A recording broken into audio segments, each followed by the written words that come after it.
Apreciadas amigas y amigos, hoy vamos a conversar sobre uno de los pilares de la gestión ambiental que mencionáramos en el primer programa, la educación. En realidad no hay que hacer consideraciones especiales sobre la importancia de la educación en el desarrollo de una sociedad. Solamente quisiera referirme a cómo se refleja en la gestión ambiental. Se me ocurre, para fines didácticos, comparar la gestión ambiental con el desempeño de una gran orquesta sinfónica, donde se agrupa un considerable conjunto de instrumentistas de diferentes especialidades, ¿verdad?, que unidos, ensamblados, producen el producto que es apreciado por la audiencia que asiste al concierto, digámoslo así. Bueno, la gestión ambiental del país es en forma similar un proceso multidisciplinario.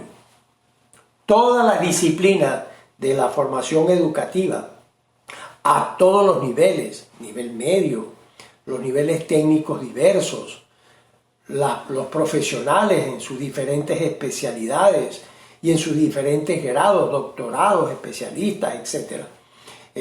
Un detalle, por ejemplo, simpático e inadvertido y poco conocido, es que el personal secretarial que existía en las instituciones exhibía un nivel de excelencia de tal calidad, de tal nivel, y que era producto del riguroso entrenamiento y capacitación que ese personal recibía, que eran capaces de escribir velozmente en las antiguas y clásicas máquinas que existían, ahora con la computadora es otra cosa, sin mirar el tablero.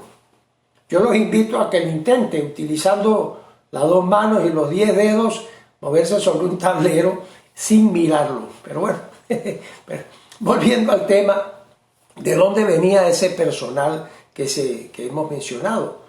¿Dónde estudió?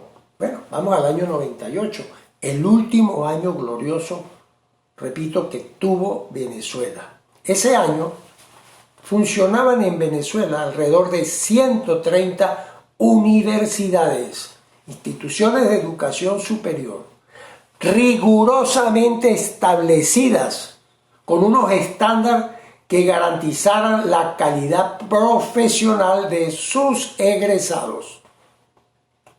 Pero además de la formación superior básica, se impartían especialidades de posgrado en prácticamente todas las áreas del conocimiento, a diferentes niveles, doctorado, especializaciones, maestrías, etc. Estamos hablando de cerca del 1.000.000 de venezolanos, en ese orden, que estaban insertos en el sistema de educación superior. Una mención especial quisiera hacer a la existencia del CIDIAT, el Centro Interamericano de Desarrollo Integral de Aguas y Tierras, adscrito a la Universidad de los Andes, y que fue dedicado, y es, a formación especializada en temas ambientales para profesionales, no solo de Venezuela, sino de toda América Latina. De toda América Latina iban a Mérida a estudiar y a profundizar sus conocimientos. En materia de educación media, en Venezuela existían alrededor de 20.000 unidades, la planta física, unidades educativas que atendían alrededor de 7 millones de estudiantes. Súmenle a esa cifra todas las instituciones y academias diversas que por doquier se dedicaban a la capacitación en artes, oficios, destrezas, habilidades manuales, musicales, culturales, etc. Academias de pintura, etc. El INSE, que tenía una formación en artes y oficios. Y me gusta mencionar, y no puedo dejar de mencionar, uno de los más exitosos programas que ha tenido Venezuela en su historia, y que fue dedicado al cuidado de los niños en su tierna edad, los hogares de cuidado diario. Ahí estaba la génesis de un proceso educacional que se iba a desarrollar posteriormente. Bueno, de esa cantera infinita, digámoslo así, se nutrían las exigencias, por supuesto, no solo de la gestión ambiental, sino de todo lo que demandaba un país que en ese momento estaba en explosivo crecimiento económico y poblacional. Pero siempre fue así, perdóneme, con cierta ironía, esa inmensa estructura de miles de centros educacionales estaba ahí cuando Colón llegó a América. Bueno, vamos a darle un vistazo a lo que había en 1936, cuando cesó la dictadura de Juan Vicente Gómez, la cual ya hemos mencionado en los segmentos y programas anteriores. Bueno, los centros de educación superior, las universidades, mis queridos amigos, eran dos. La Universidad Central de Venezuela, mi alma mater, y la Universidad de los Andes. La gran contribución de la dictadura castro-gomecista a la educación superior fue cerrar la Universidad de Zulia y la Universidad de Carabobo. La dictadura pareciera que disfrutan liquidando universidades, o al menos poniéndolas de rodillas. De esa historia tenemos cosas muy recientes y muy cercanas. Bueno, volviendo al tema, ¿qué se enseñaba en esas dos universidades en ese momento? Básicamente tres disciplinas: Derecho, Ciencias Médicas e Ingeniería Civil. No existían estudios de posgrado. ¿Cuánto era la matrícula que tenían esas universidades? Bueno, escúchense bien, queridos amigos.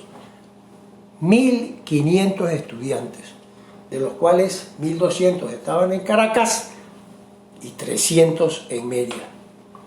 Eso era lo que había, eso era todo. Y en materia de educación media, por reportes que hemos podido consultar, la escolaridad se estima que era de 20.000 estudiantes, pero con una particularidad, una enorme deserción, gigantesca, porque eran muy pocos los que podían culminar sus estudios y mucho menos los que podían proseguir estudios superiores por las dificultades de todo tipo que restringía el acceso a esos centros educacionales por lo lejos y porque eran únicos, pues, ya lo mencionamos.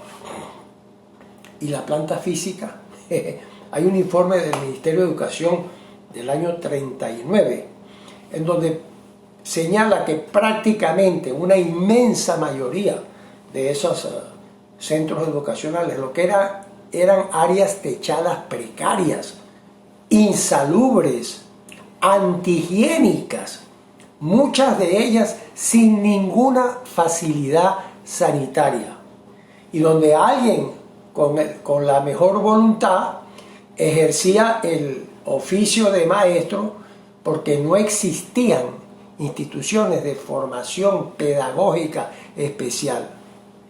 Los que enseñaban eran personas que en su comunidad ejercían una especie de apostolado: el sacerdote, el barbero, el médico o el abogado, el boticario, las abnegadas señoritas, los bachilleres, que eran una denominación muy respetada y muy apreciada en las comunidades. Eran personas que habían logrado coronar eso, pero que no habían podido continuar. Bueno, de ese conglomerado tan amplio habían unos que eran muy buenos, otros que eran tanto bárbaros que consideraban que la letra con sangre entra. Pero bueno, en fin, eso era lo existente en 1936. Y a eso se enfrentó Eleazar López Contreras, quien convocó a los hombres más respetados del momento, vinculados a la educación, a acompañarlo en lo que sería el inicio Lo repito una vez más. El inicio de la transformación física, intelectual, social, cultural, económica y política que experimentó Venezuela en los siguientes 65 años. Mencionemos algunos de esos 7 ministros del sector educativo que acompañaron a López. Rómulo Gallegos, Enrique Tejera, que ya lo mencionamos en el anterior programa, y un joven recién regresado al país ya con cierto renombre, Arturo Uslar Pietri. En los siguientes y sucesivos programas ilustraremos el desempeño de estos eminentes ciudadanos y lo que significó para nuestro tema la transformación educacional que inició Eleazar López Contreras. Muchas gracias y los espero en el próximo programa dedicado a la infraestructura física, las obras públicas. Muchas gracias.